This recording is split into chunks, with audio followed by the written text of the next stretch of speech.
Milí priatelia, dobrý deň vám vinšujem. Rád by som vám predstavil veľkonočný balík, veľkonočnú novinku. A to sú nové vína z ročníka 2024.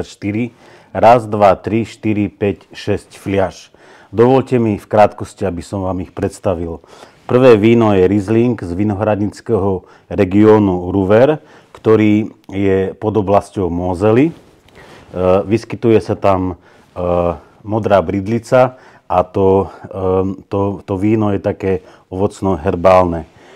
Druhým vínom je Riesling z vinohradníckej obce Urzig zo strednej Mosely od Johannesa Schmitza.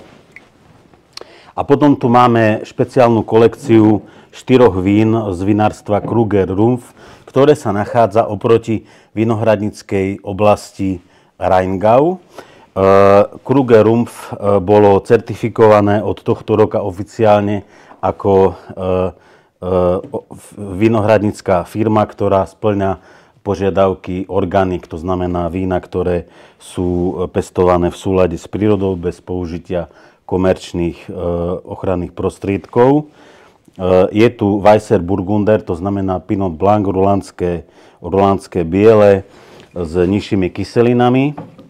Časť vína zrela v sudoch. Potom tu máme Sauvignon Blanc zo starej vinice. Pôvodná výsadba je z vinohradníckej oblasti Loire, z matky tejto odrody. Potom tu máme Riesling Schiffer z mäkkej tzv. Filitovej bridlice.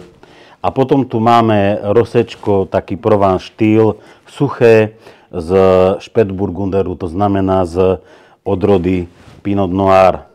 No a ďalej v tomto balíku nájdete také overené klasiky. 2 vína, priatelia, sú z vinohradníckej oblasti Saar, čo je podoblasť Mosely.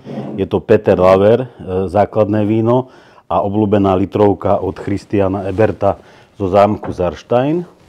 A poslednou vzorkou v tomto balíku je vinohradnícka oblasť Rheingau od Šprajcerovcov, víno z 3 viníc, polovica zrela vo veľkých sudoch.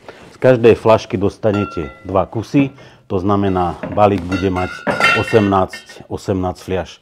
Na zdravie, priatelia.